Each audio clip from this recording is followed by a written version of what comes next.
السلام علیکم.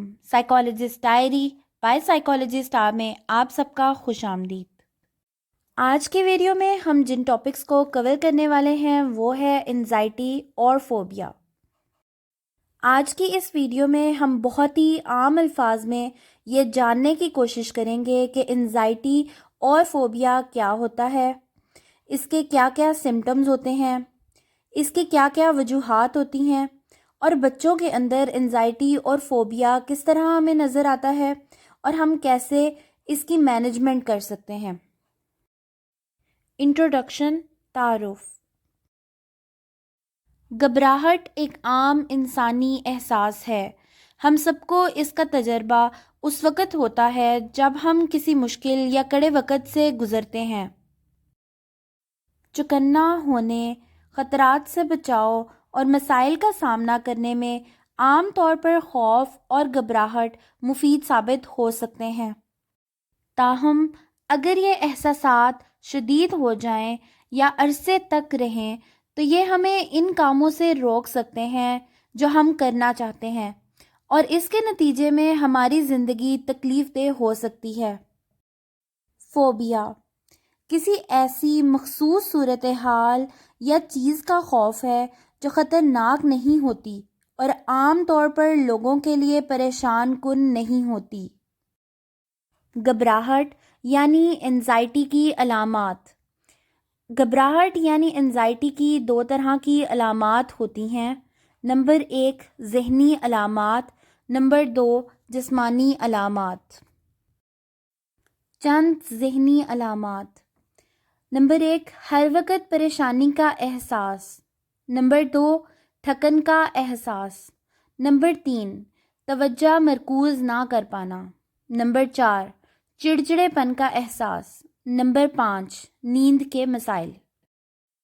جسمانی علامات. نمبر 1 دل کی دھڑکن محسوس ہونا. نمبر 2 زیادہ پسینہ آنا. نمبر 3 پٹھوں میں کھچاؤ اور درد ہونا. نمبر 4 سانس کا تیزی سے چلنا. نمبر 5 سر چکرانا. نمبر 6 بے ہوش ہو جانا. نمبر 7 بد ہضمی. نمبر 8 اسہال. گھبراہٹ کے شکار افراد ان علامات کی وجہ سے یہ سمجھتے ہیں کہ انہیں کوئی شدید جسمانی بیماری ہو گئی ہے. گھبراہٹ سے ان علامات میں اور زیادہ اضافہ ہو جاتا ہے. گھبراہٹ کے غیر متوقع اچانک دورے پینک کہلاتے ہیں. اکثر گھبراہٹ اور پینک کے ساتھ ڈپریشن بھی ہوتا ہے. جب ہم اداس ہوتے ہیں تو ہماری بھوک ختم ہو جاتی ہے اور مستقبل تاریک اور مایوس کن نظر آتا ہے. فوبیا کیا ہے؟ ایک ایسا شخص جسے فوبیا ہو، اس میں اوپر بیان کی گئی گھبراہٹ کی شدید علامات پائی جاتی ہیں، لیکن یہ اس وقت ظاہر ہوتی ہیں جب وہ کسی ایک خاص صورتحال میں ہوں جس میں انہیں شدید گھبراہٹ ہوتی ہو. دیگر اوقات میں انہیں گھبراہٹ نہیں ہوتی. اگر آپ کو کتوں کا خوف ہو تو آپ اس وقت بالکل ٹھیک ہوں گے جب کتے آپ کے آس پاس نہ ہوں. اگر آپ کو بلندی کا خوف ہو تو زمین پر آپ ٹھیک رہیں گے. اگر آپ ہجوم کا سامنا نہ کر سکتے ہوں تو اکیلے میں آپ آرام سے رہیں گے. فوبیا میں مبتلا شخص ایسی ہر صورتحال سے بچنے کی کوشش کرتا ہے جو اسے گھبراہٹ میں مبتلا کر سکتی ہے، لیکن اصل میں اس طرح وقت گزرنے کے ساتھ ساتھ یہ فوبیا شدید ہوتا جاتا ہے. اس کا یہ بھی مطلب ہو سکتا ہے کہ متاثرہ شخص کی زندگی ان احتیاطی تدابیر کی محتاج ہو جائے جو اسے ان صورتحال سے بچنے کے لیے اختیار کرنی پڑتی ہے. اس بیماری سے متاثرہ افراد کو معلوم ہوتا ہے کہ ایسا کوئی حقیقی خطرہ نہیں ہے. انہیں اپنے خوف بے وقوفانہ لگتے ہیں، لیکن اس کے باوجود وہ انہیں کنٹرول نہیں کر سکتے.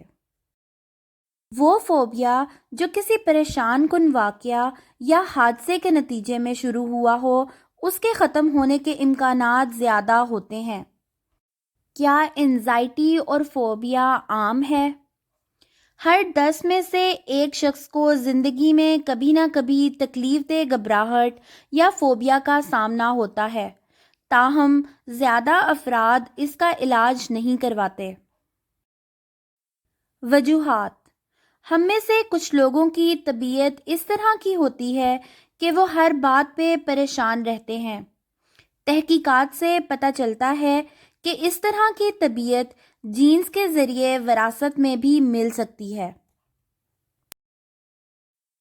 تاہم وہ لوگ بھی جو قدرتی طور پر ہر وقت پریشان نہ رہتے ہوں، اگر ان پر بھی مستقل دباؤ پڑتا رہے تو وہ بھی گھبراہٹ کا شکار ہو جاتے ہیں۔ کبھی کبھار گھبراہٹ کی وجہ بہت واضح ہوتی ہے اور جب مسئلہ حل ہو جائے تو گھبراہٹ بھی ختم ہو جاتی ہے، لیکن کچھ واقعات اور حالات اتنے تکلیف دہ اور خوفناک ہوتے ہیں کہ ان کی وجہ سے پیدا ہونے والی گھبراہٹ واقعات کے ختم ہونے کے طویل عرصے بعد تک جاری رہتی ہے۔ یہ عام طور پر اس طرح کے واقعات ہوتے ہیں جن میں انسان کی جان کو خطرہ ہو، مثلاً کار یا ٹرین کے حادثات اور آگ وغیرہ۔ ان واقعات میں شامل افراد مہینوں یا سالوں تک گھبراہٹ اور پریشانی کا شکار رہ سکتے ہیں، چاہے خود انہیں کوئی جسمانی چوٹ نہ لگی ہو۔ یہ علامات post traumatic stress dis order میں پائی جاتی ہیں۔ کبھی کبھی نشہ آور اشیاء مثلاً ایمفیٹامین، LSD وغیرہ کے استعمال کی وجہ سے بھی گھبراہٹ ہو سکتی ہے، حتیٰ کہ کافی میں موجود کیفین بھی ہم میں سے کچھ افراد کو تکلیف دہ حد تک گھبراہٹ کا شکار کرنے کے لیے کافی ہے۔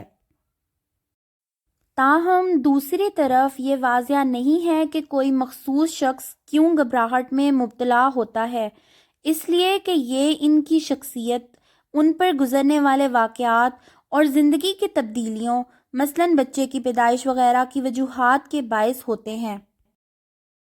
مدد طلب کرنا: اگر ہمیں بہت زیادہ دباؤ میں رہنا پڑے تو ہم بیشتر وقت پریشان اور خوفزدہ رہیں گے۔ ہم عام طور پر ان کیفیات کا مقابلہ کر لیتے ہیں کیونکہ ہمیں ان کی وجہ پتہ ہوتی ہے اور یہ معلوم ہوتا ہے کہ یہ صورتحال کب ختم ہوگی۔ مثال کے طور پر ڈرائیونگ ٹیسٹ سے پہلے ہم میں سے بیشتر لوگ گھبراہٹ کا شکار ہوتے ہیں، لیکن ہم اس پر قابو پا لیتے ہیں کیونکہ ہمیں معلوم ہوتا ہے کہ ٹیسٹ ختم ہونے کے ساتھ ہی گھبراہٹ بھی ختم ہو جائے گی۔ لیکن بعض لوگ بہت زیادہ وقت کے لیے ان گھبراہٹ اور خوف کے احساسات کا شکار رہتے ہیں۔ انہیں نہیں پتہ ہوتا کہ انہیں کس وجہ سے گھبراہٹ ہو رہی ہے اور یہ گھبراہٹ کب اور کیسے ختم ہوگی۔ اس پر قابو پانا مشکل ہوتا ہے اور اس سلسلے میں عام طور پر کسی کی مدد کی ضرورت ہوتی ہے۔ اکثر اوقات لوگ اس سلسلے میں مدد نہیں حاصل کرنا چاہتے کیونکہ انہیں یہ لگتا ہے کہ لوگ انہیں پاگل سمجھیں گے، جبکہ حقیقت یہ ہے کہ گھبراہٹ اور خوف میں مبتلا لوگ شاذ و ناز ہی کبھی شدید قسم کی دماغی بیماریوں میں مبتلا ہوتے ہیں۔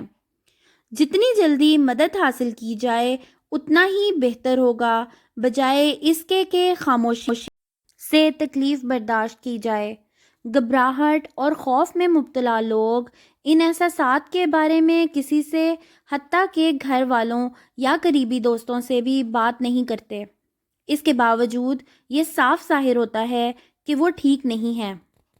اس مسئلے میں مبتلا فرد پلاہٹ اور تناؤ کا شکار نظر آئے گا اور معمول کی آوازیں مثلاً دروازے کی گھنٹی یا کار کے ہارن سے بھی چونک جائے گا۔ وہ چڑچڑے پن کا شکار ہوتے ہیں اور اس کی وجہ سے قریبی افراد سے بحث مباحثہ ہو سکتا ہے، خاص طور پر اس وقت جب ان کو یہ اندازہ نہ ہو کہ مریض کچھ مخصوص کام کیوں نہیں کر پا رہا۔ گو کہ دوست اور گھر والے گھبراہٹ کی وجہ سے ہونے والی تکلیف کو سمجھتے ہیں، تاہم انہیں یہ تمام پریشانیاں بلا وجہ لگتی ہیں۔ بچوں میں گھبراہٹ اور فوبیا۔ اکثر بچے کبھی نہ کبھی کسی وجہ سے ڈر جاتے ہیں۔ نشوونما کے دوران یہ معمول کی بات ہے۔ مثلاً چھوٹے بچے اپنی دیکھ بھال کرنے والے افراد سے مانوس ہو جاتے ہیں، اور اگر کسی وجہ سے وہ ان سے الگ ہو جائیں تو بچے بہت زیادہ پریشان ہو جاتے ہیں اور اکثر گھبرا جاتے ہیں۔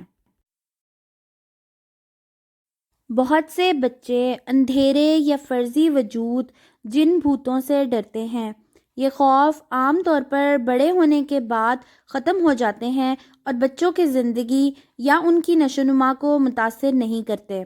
زیادہ تر بچے اسکول کے پہلے دن سے خوف زدہ رہتے ہیں، لیکن بعد میں یہ خوف ختم ہو جاتا ہے اور وہ اس نئی صورتحال کے عادی ہو کر اس سے لطف اندوز ہونے لگتے ہیں۔ نوجوانوں کا مزاج اکثر بدلتا رہتا ہے۔ ان کی پریشانیوں کی وجوہات مختلف ہو سکتی ہیں، مثلاً وہ کیسے لگ رہے ہیں، دوسرے لوگ ان کے بارے میں کیا سوچتے ہیں۔ عموماً لوگوں سے ان کے تعلقات کیسے ہوتے ہیں اور خصوصاً صنف مخالف کے ساتھ تعلقات کیسے ہیں۔ ان پریشانیوں کے بارے میں بات چیت کر کے ان پر قابو پایا جا سکتا ہے، تاہم اگر یہ پریشانیاں بہت بڑھ جائیں تو اور لوگ اس بات کا اندازہ کر سکتے ہیں کہ وہ اسکول میں اچھی کارکردگی کا مظاہرہ نہیں کر رہے، ان کا رویہ بدل گیا ہے یا وہ جسمانی طور پر ٹھیک نہیں ہے۔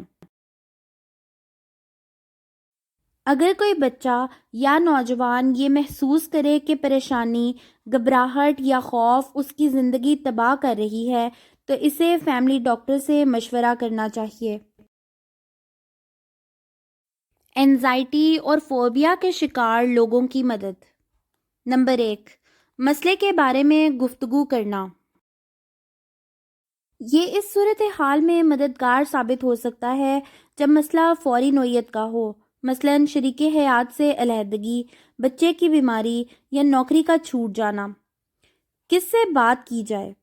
ایسے دوست یا رشتہ داروں سے بات کی جائے جن پر آپ کا اعتماد ہو، جن کی رائے کو آپ اہمیت دیتے ہوں اور جو آپ کی بات اچھی طرح سنتے ہوں۔ شاید وہ بھی ایسے مسائل سے گزر چکے ہوں یا ایسے کسی شخص کو جانتے ہوں جو انہی حالات کا شکار رہا ہو۔ بات کرنے کے موقع کے ساتھ ساتھ ہمیں یہ بھی پتہ چل سکتا ہے کہ دوسرے لوگوں نے ایسے مسائل کا سامنا کس طرح کیا تھا۔ پرسکون رہنا سیکھیں۔ پرسکون رہنے کا کوئی مخصوص طریقہ سیکھنا گھبراہٹ اور پریشانی پر قابو پانے میں مفید ہو سکتا ہے۔ یہ گروپ کی صورت میں بھی سیکھا جا سکتا ہے، ماہرین کی مدد سے بھی، اور اس کے علاوہ کتابوں اور ویڈیو ٹپس کے ذریعے ہم خود بھی یہ طریقے سیکھ سکتے ہیں۔ اس عمل سے اس وقت صحیح فائدہ ہوتا ہے جب اسے مستقل طور پر کیا جائے، نہ کہ صرف اس وقت کیا جائے جس وقت انسان مسئلے کا شکار ہو۔